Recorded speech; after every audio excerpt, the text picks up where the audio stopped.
ખરેખર બાપુ ભક્તિ છે ને કોઈની છે જ નહીં, જો કરતા આવડે તો.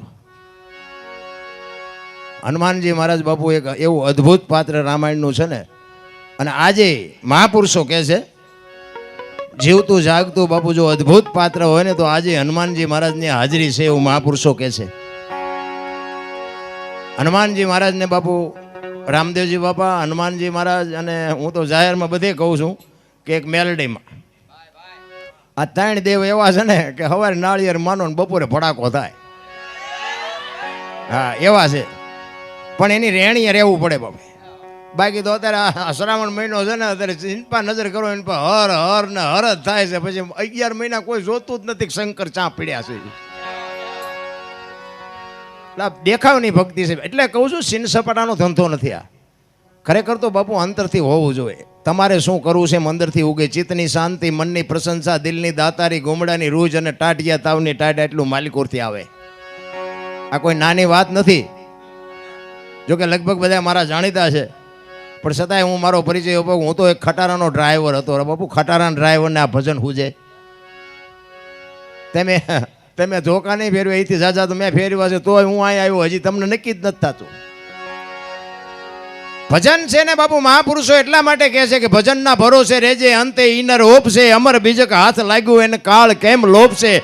ભજનના ભરોસાની વાત. કોઈ મહાપુરુષ તમને એમ કે આ માર્ગે હાલો એટલે માર્ગે હાલવાની વાત છે, બાકી એના ખીચામાં કાંઈ છે નહીં. તમને આપી દે મુક્તિ મળી જાય. વિશ્વાસ હોય, જો બાપુ તમને ભરોસો હોય. ભક્તિ છે ને, ભક્તિ સુમનથી થાય. સુમન એટલે સુંદર મન હોય, તમારો ભાવ હોય, પ્રેમ હોય. આ આપણે પ્રસાદી હમણાં અજુભાઈ થાળ ગાયો અને કે ભગવાનનો થાળ છે, આપણે ભગવાનને જમાડી. હવે આપણે લુગડાઈ નહોત પહેર્યા આવ્યા તેથી આપણી પાસે શું હોય તો આપણે એને જમાડી. પણ એક તમારો મારો ભાવ હોય કે મારા નાથ, અમે ફૂલ નહીં તો ફૂલની પાંખડી ત્યાં આપેલું અમે તને ધરાવી છીએ. બાકી આપણી ભાઈ શું હસ્તી હતી કે આપણે ખવડાવી નહીં ખાય, એનો તો ભાવનો ભૂખ્યો છે. રામ મહાપુરુષો ઘણી બધી વાત કરી છે, પણ કલાકારો ઘણા બધા છે એટલે બહુ સમય નહીં લઉં. એકાદ ભજન કરીને પછી વાણીને વિરામ આપીશ. એક સાખીમાં એવું કહે છે કે જોતા જોતા અમને મળ્યા મહાસાગરના મોતી. આ મોતીની ઉપમા છે ને એ શું છે? ઘણા બધા સંતોએ ભજનમાં મોતીની ઉપમા બહુ આપી છે. એક વાણી એવું કહે છે વીજળીના ચમકારે મોતી પરોવી લ્યો પાનબાઈ. એક વાણી એવું કહે છે હંસલા હાલો હવે મોતી નહીં મળે. એક વાણી એવું કહે છે ગુરુ ગમથી ગોતો ગગનમાં ક્યાં છે ગુપત ગંગા, દેખ્યા હોય તો કઈ બતાવો મોતી કેસા રંગા. એક વાણી એવું કહે છે કે રતન સાગરમાં રતન નીપજે ને મહાસાગરમાં મોતી. એક વાણી એવું કહે છે કે હંસલા બેઠા માન સરોવર મોતી ચરે, હવા હવા લાખના મોતી છે શું. આની માટે બાપુ માલપા ઉતરવાની જરૂર છે. નકરું માથા હલાવે કાંઈ વળે એવું નથી. રામ ભજન છે ને વિચાર માગે છે. ભજન એમ નામ સમજાવાય નહીં, સમજે એવું છે જ નહીં. હમણાં ઘનશ્યામભાઈ રામાયણની વાત કરીને મને તો રામાયણમાંથી બહુ પ્રશ્નો ઊભા થાય. રામચંદ્ર પરમાત્મા કે હોનાના હરણિયાને મારવા ગયા હતા અને સીતાજીનું હરણ થયું. હવે અત્યારે હોનાનું હણિયું આવ્યું હોય તો આપણે માની? તમને કેમ લાગે? આપણે જ કહેવી ને કે હોનાના હણિયા જ નહીં હતા હોય તો આપણને ખબર પડે, રામને નહીં પડી હોય. પણ રામાયણ છે ને બાપુ, કંઈક ઊંડું ઉતરો ને તો જ આમાં રામાયણમાં સમજાય એવું છે. એ તમને મને એવી શાન કરે છે કે જે મોહની વાંહે દોડે ને બાપુ એનું ઘરનું વાંહે પતન જ થાય. રામચંદ્ર પરમાત્મા એની વાંહે ન ગયા તો સીતાજીનું હરણ ન થાય. રામાયણ છે જુદી છે, દુનિયાએ ચિત્રી નાખી જુદી. સીતાજીને તમે એમ માનો છો કે રાવણ ઉપાડી શકે એમ? પણ અહીંયા જવાનું જ હતું, કારણ કે આ પ્રોગ્રામ છે ને આખો રામચંદ્ર પરમાત્માએ બનાવેલો જ હતો. આમાં કંઈ આપણે જે વિચારી છે ને એવું છે નહીં. રામાયણ છે ને જુદી બાબત છે. એટલે આપણે આખી દુનિયા ભગવાન કહે છે કૃષ્ણ પરમાત્મા ભીલે બાણથી વીંધી નાખ્યા. લો શું કરમ છે? કરમની ગતિ હજી છે ને બાપુ, વાતો બધા કરે છે, ખબર કોઈ નથી. કરમની હજી મને નથી, તમને ખબર હોય તો મારો રામ જાણે. આપણે રામ રામ રામ કરી છે. સીતાજી રામને પરણે આખી જિંદગી મારો દી ન હોઈ ગયો. લ્યો શું સમજવું? કરમની ગતિ છે ને ન્યારી છે રામ. આ ભક્તિ કરે એવડે દુખી છે, એટલે બૂસ મારે એ સુખી છે.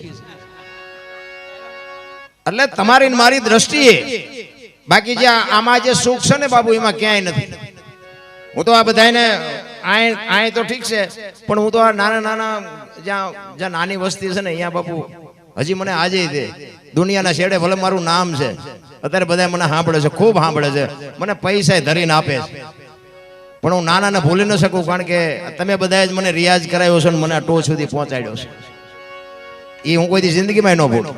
હમણાં જ અમે વડનગરમાં વગર સાઉન્ડે ભજન કર્યા.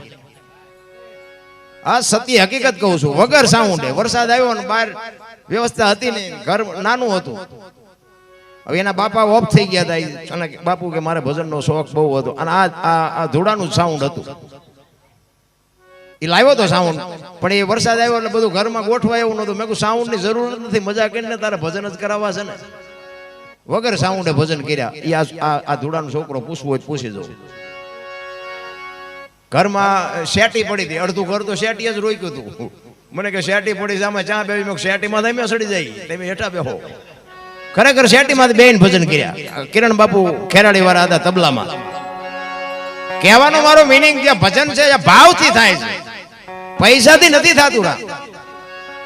પણ ભજનમાં આપણે બેહી છીએ, પણ આપણામાં ભજન નથી બેહતું. મોટી બીમારી છે આપણામાં. જો આ કથા એવું બધે ચારે બાજુ વંચાય છે, એ કથા ખોટી છે એવી મારી વાત નથી, પણ હું એક જ વાત તમને કરું કે રામકથા વંચાતી હોય તો રામકથામાં શું વાત તો એકની એક જ હોય ને. દશરથ રાજાના 4 દીકરા, રામ વનમાં ગયા, સીતાજીને રાવણ લઈ ગયો, રામ અહીંયા ગયા, રામે માર્યા, સીતાજીને લઈને આવતો રહ્યો, રાવણને માર્યા. મૂળ વાત તો આવડી આજ બીજું કઈ તો શું? આ એકને એક સાંભળ્યું શું કામ છે? અને આ એકને એક સાંભળવું પડે શું કામ? કથામાં આપણે બેઠા જ નથી. કથા સાંભળ્યા પછી બાપુ રામ ને ભરત નો પ્રસંગ આવે અને ભાઈ ભાઈ નો વિખવાદ જો ન મટી જાય, વિચાર કરજો. એક કૌશલ્યામાં અને માં ભગવતી સીતાનો પ્રસંગ આવે અને હાવ વહુના ઝઘડા નો મટે, કથાનો કોઈ મતલબ નથી. કથા એના માટે છે, ભાઈ ભાઈ નો કઈક મેળ કેવો હોય. રામાયણ કે છે કેવા ભાઈઓ હોય, કેવા બાપ હોય, કેવી દીકરી હોય, કેવી માં હોય, કેવી વહુ હોય. તમે જોવો તો ખરા કેટલી બાપુ સરળતા. રામચંદ્ર પરમાત્માને વનવાસ મળ્યો ને, રામે કીધું જ નથી કે મને શું કામ વનવાસ આપો છો, શું મેં ગુનો કર્યો છે, વાત જ નથી કરી. બાપ કે એ કરવાનું જ હોય, એમાં પછી સવાલ જવાબ ન હોય. રામચંદ્ર પરમાત્માએ લક્ષ્મણને કીધું, વનમાંથી આવ્યા પછી લક્ષ્મણને કીધું કે તારા ભાભીને તું મૂકી આવ, સીતાજીને મૂકી આવ. લક્ષ્મણ બોલ્યો જ નથી કે મારા ભાભીનો ગુનો શું છે. મોટા કે નાનાને કરવું પડે, એનું નામ જ રઘુકુળ કહેવાય. અત્યારે છોકરા બાપા તમને ન ખબર પડે, એટલે નહોતી ખબર એટલે 100 વીઘા રાખી હતી, તું 10 વીઘાના ઉલાળિયા મીડ્યો કરવા. અરે મારા છોકરાને ગુલામી ન કરવી પડે બાપુ. શું તમે મેં એક મા બાપે આપણા માટે કોથળા કરી નાખ્યા, કોથળા શરીરના. અને ઈ મા બાપ જો રોટલા, હું તો બાપુ ગમે ત્યાં જાઉં ને મારી એક જ ભલામણ છે, હું તો ખરેખર આ બાપની માએ આવા કાર્ય કરે ને દીકરાને સલામ કરું છું. વાહ જોશ, વાહ દોષ. આવા તો બાપુ કઈક સંસ્કારનો બાપુ માલિપા ઉતર્યું હોય તો જ આ હુજનગર હુજતું નથી કોઈ. વધુ પડતા પૈસા વાળા કે એકચ્યુઅલી આવું કઈ હોય જ નહીં, મરી જશો. એકચ્યુઅલી ના દીકરાઓ ભજન છે ને બાપુ, જીવ છે શિવ માંથી જુદો પડેલો ટુકડો છે. જીવને શિવને એક કરવા માટે જરૂર ભજન નહીં પડે. બુદ્ધિથી, વિજ્ઞાનથી, પૈસાથી જીવ ને શિવ એક કોઈ દી ન થઈ શકે. કોઈને પાવર હોય તો ખોટી વાત. પૈસા છે ને એ નકરા રોગ છે, એ હારા વાત નથી. કઈ ભલે ઘર આખા ફેરા ખાઈ ન શકતા, કઈ આ ઝોપડામાં રહે છે ને બધું ખાય તો કઈ નથી થતું. ઓલે હમણાં ભલે કાજુ બદામ ફેર્યા હોય, 8 દી બીપી મુપાવતા હોય, ડોક્ટર એક જ વાત કરે દાળ ભાત જેવા ખાધું કાંઈ મર્યો. લો શું કાજુ બદામ ફેરી હોય તો શું કરવાનું? એ તો ત્રાજવું લઈને બેઠો છે. મારા રામ કીડીને કણ હાથીને મણ 1000 હાથ વાળો દે, તમે હું શું દેવાના હતા? પણ મારો કહેવાનો મિનિંગ એ છે કે તમને મને આ દુનિયા જેને બતાવી હોય, તમારા મા બાપ મારા મા બાપ થી હું છું.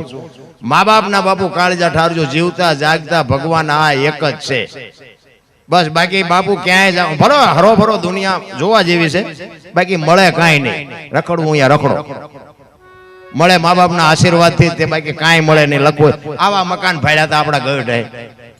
તમે જોવો તો વરસાદ થાય આખા ઘરના બકડીયા લઈને રખડતા હોય, દંદુડિયું થઈ ગયું. એટલે હું ચારે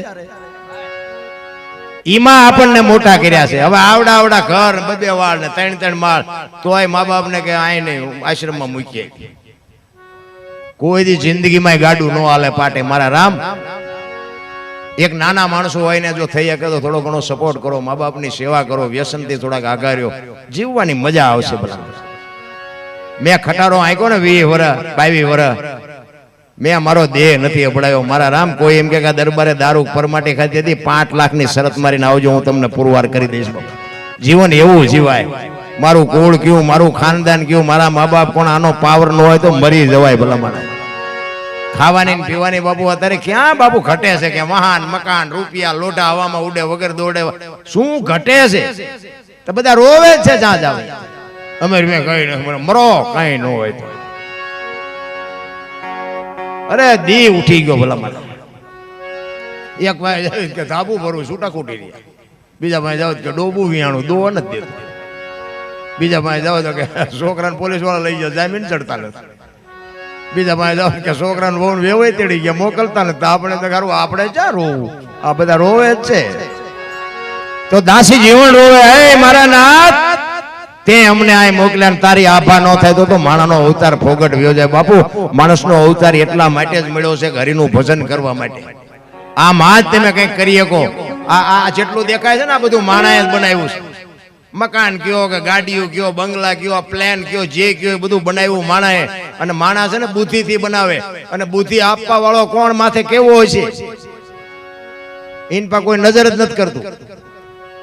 અરે જીવન મળ્યું છે મારા રામ, પ્રેમ કરી લ્યો બધાની. અરે ભાવથી, પ્રેમથી, આનંદથી મોજ કરી લ્યો. બધા બુદ્ધિશાળી ન હોય, બધા રૂપાળા ન હોય, બધા આવડત વાળા ન હોય. ઠેકડા મારવાની કોઈ જરૂર જ નથી. ભલા માણસ